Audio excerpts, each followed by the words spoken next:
क्या आपने कभी सोचा है कि एक समुराई जिसकी गर्दन पर मौत की तलवार लटकी हो, उसकी नब्ज इतनी शांत कैसे रहती थी? क्या यह सिर्फ निडरता थी? नहीं, ये एक मानसिक विज्ञान था, एक ऐसी तकनीक जिसे आज की मॉडर्न दुनिया भूल चुकी है। आज हम उसी प्राचीन जापानी स्क्रोल को खोलेंगे। ये कहानी है जापान के सबसे खूंखार योद्धा केंजी की, जो दुनिया जीतने निकला था लेकिन अपने ही मन के शोर से हार गया था। और इस कहानी के हर पड़ाव पर हम रुकेंगे और उसका रहस्य उजागर करेंगे ताकि आप जान सके कि यह प्राचीन तकनीक आज आपके दिमाग पर कैसे काम करती है। केंजी एक महान योद्धा था, लेकिन वह रात को सो नहीं पाता था। उसे कल की चिंता खाई जाती थी। हताश होकर वह चीन के तियानताई पर्वत पर मास्टर ज़ेन के पास पहुंचा। केंजी उनके चरणों में गिर पड़ा। मास्टर, मैं क्या करूं? मुझे युद्ध जीतना है, लेकिन मुझे डर लग रहा है। मेरा दिमाग फट रहा है। मैं दुश्मनों के सिर तो काट सकता हूं, लेकिन मेरे दिमाग में चल रहे इन विचारों को कैसे काटूं? ये शोर मुझे मार डालेगा। मुझे शांति चाहिए। मास्टर ज़ेन हंसे। उन्होंने कहा, तलवार से पानी को नहीं काटा जा सकता केंजी। मन को जीतने के लिए तुम्हें योद्धा नहीं, गवाह बनना होगा। और फिर मास्टर ने उसे वो 7 सीक्रेट टास्क दिए। नियम 1, shows in the beginners mind. Master ने केंजी के कप में चाय डालना शुरू किया। कप भर गया, चाय बाहर गिरने लगी। केंजी का हाथ जलने लगा। केंजी चिल्लाया, रुकिए, कप भरा हुआ है और चाय नहीं आएगी। मास्टर मुस्कुराए और बोले, बिल्कुल तुम्हारे दिमाग की तरह केंजी, तुम यहाँ शांति सीखने आए हो, लेकिन तुम्हारा दिमाग पहले से ही, मुझे सब पता है, कि अहंकार से भरा हुआ है। जब तक तुम इस प्याले को खाली नहीं करोगे, मैं तुम्हें कुछ नया कैसे दे सकता हूं? यह है पहला नियम, शोसिन। इसका अर्थ है शुरुआती दिमाग। चाहे आप कितने भी बड़े एक्सपर्ट क्यों न हो, हर चीज को ऐसे देखना जैसे पहली बार देख रहे हो। दिमाग शांत कैसे होता है? मास्टर ने समझाया, केंजी, हमारा दिमाग शोर इसलिए मचाता है क्योंकि हम हर चीज को जज करते हैं। ये अच्छा है, ये बुरा है, ये मुझे पता है। जब तुम कहते हो मुझे पता है, तो तुम देखना बंद कर देते हो और तुम्हारा दिमाग पुरानी यादों की टैप चलाने लगता है। शोसिन उस टैप को रोक देता है। जब तुम एक बच्चे की तरह बिना जजमेंट के दुनिया को देखते हो, तो दिमाग के पास बोलने के लिए कोई तर्क नहीं बचता। जहां अहंकार खाली होता है, वहीं शांति भरती है और तुम कुछ नया सीख सकते हो। नियम 2, मुशिन आ नो माइंड। जब केंजी का अहंकार टूटा, तब मास्टर उसे झील के किनारे ले गए। मास्टर ने एक भारी पत्थर पानी में फेंका। लहरें उठीं, लेकिन एक पल बाद पानी ने पत्थर को निगल लिया और वापस शांत हो गया। जापानी में इसे मुशिन कहते हैं। यह है दूसरा नियम मुशिन। इसका अर्थ है नो माइंड। इसका मतलब बेवकूफ होना नहीं, बल्कि दिमाग का बीच में न आना है। दिमाग शांत कैसे होता है? मास्टर ने कहा, केंजी, जब तुम तलवार चलाते वक्त सोचते हो मैं जीतूंगा या हारूंगा, तो ये सोचना ही डर पैदा करता है। असली मुशिन क्या है? जब आप गलती से गर्म लोहे को छू लेते हैं, तो क्या आप सोचते हैं कि हाथ हटाना है? नहीं, सोचने से पहले हाथ हट चुका होता है।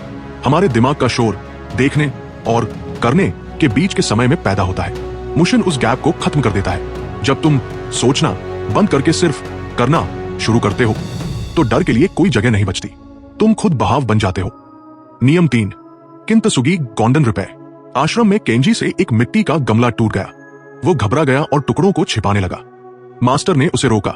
उन्होंने पिघला हुआ सोना मंगवाया और उन टुकड़ों को जोड़ दिया। गमला अब पहले जैसा नहीं था, उसमें सोने की चमकदार लकीरें थी। मास्टर ने पूछा, केंजी, बताओ, ज्यादा कीमती कौन है, वो बाजार में रखा नया गमला या ये टूटा और जुड़ा हुआ गमला? केंजी बोला, ये वाला, क्योंकि इसमें अब सोना है। यह है तीसरा नियम, किंतसुगी। जापान में टूटे हुए बर्तनों को फेंकते नहीं, बल्कि उनकी दरारों को सोने से भरकर और खूबसूरत बना देते हैं। दिमाग शांत कैसे होता है? किंतसुगी कहता है, हमारा दिमाग अशांत क्यों है? क्योंकि हम अपनी कमियों, अपनी गलतियों और अपने टूटेपन को दुनिया से छिपाने में अपनी सारी ऊर्जा बर्बाद कर रहे हैं। किंतसुगी कहता है, छिपाना बंद करो, अपनी कमियों को स्वीकार करो। जो इंसान अपनी कमियों को अपना लेता है, वो उस गमले की तरह कीमती हो जाता है। जब तुम खुद को परफेक्ट दिखाने का बोझ उतार देते हो, तो मन अपने आप शांत हो जाता है। याद रखना, खूबसूरती अखंडता में नहीं, मरम्मत में है। नियम 4, गामनो एंड्योरेंस विद डिग्निटी। मास्टर ने केंजी को एक बर्फीले झरने के नीचे बिठा दिया। हड्डियां गला देने वाली ठंड थी। केंजी का शरीर कांप रहा था और उसका दिमाग चीख रहा था, हाय, ये कितनी ठंड है, मैं मर जाऊंगा, मुझे यहां से हटना चाहिए। तभी मास्टर की कड़क आवाज आई, हिलो मत। मास्टर बोले, केंजी, तुम्हें ठंड परेशान नहीं कर रही है, ठंड के खिलाफ तुम्हारी शिकायत तुम्हें परेशान कर रही है। तुम्हारा दिमाग जो ये कमेंट्री कर रहा है कि हाय मुझे दर्द हो रहा है, यही शोर है, इसे बंद करो। यह है चौथा नियम, गामन। जापानी संस्कृति में इसका अर्थ है असहनीय दर्द को गरिमा के साथ सहना। दिमाग शांत कैसे होता है? मास्टर ने समझाया, जब तुम दर्द पर चिल्लाते हो, रोते हो या खुद को बेचारा मानते हो तो तुम अपने दिमाग को ईंधन देते हो। तुम उसे एक मुद्दा देते हो शोर मचाने का। लेकिन जिस पल तुम शिकायत करना बंद कर देते हो, जिस पल तुम दर्द को स्वीकार कर लेते हो, अचानक दिमाग के पास बोलने के लिए कुछ नहीं बचता। याद रखिए दोस्तों, दर्द अनिवार्य है लेकिन दुख हमारी चॉइस है। एक समुराई मानता है कि भाप में ताकत तभी तक है जब तक वो बंद है। अगर मुंह खोलकर उसे उड़ा दिया तो शक्ति खत्म। नियम 5, ज़ानशिन द रिमेनिंग माइंड। तीसरा, मास्टर ने उसे सिखाया ज़ानशिन। इसका मतलब है बचा हुआ दिमाग। तीर कमान से छूटने के बाद भी धनुर्धर का शरीर हिलता नहीं है। उसकी नजर लक्ष्य पर टिकी रहती है। काम खत्म लेकिन होश खत्म नहीं। दिमाग शांत कैसे होता है? मास्टर ने समझाया, केंजी, तुम्हारा दिमाग अशांत है क्योंकि तुम अपने साथ भूत लेकर चलते हो। तुम शारीरिक रूप से एक काम खत्म करते हो लेकिन मानसिक रूप से तुम्हारा दिमाग अभी भी पिछले काम में फंसा होता है। उसने मुझे ऐसा क्यों कहा?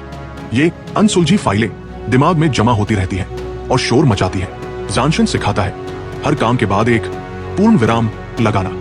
एक गहरी सांस लो और एक काल्पनिक तलवार से उस विचार के धागे को काट दो। जब तक तुम पिछले पल को काटोगे नहीं, तुम अगले पल में प्रवेश नहीं कर पाओगे। ज़ानशिन दिमाग को रीसेट करने का बटन है। नियम 6, इचिगो इची तनाव और नेवर। मास्टर ज़ेन ने केंजी को चाय दी। केंजी ने पी ली। मास्टर ने पूछा, स्वाद कैसा था? केंजी चुप रहा। मास्टर बोले, मूर्ख, जो बीत गया वो लाश है, जो आने वाला है वो सपना है, जिंदा सिर्फ अभी है। यह है इचिगो इची, यानी ये पल दोबारा नहीं आएगा। दिमाग शांत कैसे होता है? मास्टर ने कहा, हमारा दिमाग टाइम ट्रैवलर, ये या तो अतीत के मलबे में रोता है या भविष्य के महल बनाता है। दिमाग को शांत करने का एक ही तरीका है, उसके सिर पर मौत रख दो। खुद से पूछो, अगर ये मेरी जिंदगी का आखिरी 1 घंटा हो तो क्या मैं इन छोटी चिंताओं पर ध्यान दूंगा? जवाब होगा नहीं। जैसे ही अंत सामने दिखता है, दिमाग की सारी फालतू बकबक बंद हो जाती है और सारा फोकस अभी पर आ जाता है। जिंदगी को रिकॉर्ड करना बंद करो, उसे जीना शुरू करो। नियम 7, कोआन बियॉन्ड लॉजिक। अंत में केंजी ने पूछा, गुरुदेव, परम शांति क्या है? मास्टर ने पलटकर पूछा, मुझे बताओ, एक हाथ से ताली बजने की आवाज कैसी होती है? यह है कोआन, तर्क से परे एक पहेली। दिमाग शांत कैसे होता है? मास्टर ने समझाया, केंजी, तुम्हारा दिमाग एक मशीन है जिसे हर चीज का लॉजिक चाहिए। क्यों? कैसे? कोआन इस मशीन के गियर्स में फंसा हुआ पत्थर। दिमाग इस सवाल का जवाब ढूंढते ढूंढते थक जाता है। जब उसे कोई लॉजिक नहीं मिलता तो वो हार मान लेता है और सरेंडर कर देता है।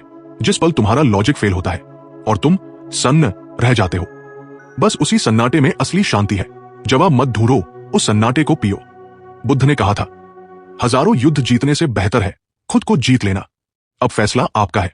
क्या आप भी केंजी की तरह अपने मन को जीतने के लिए तैयार हैं? नीचे कमेंट में लिखिए, आई एम रेडी।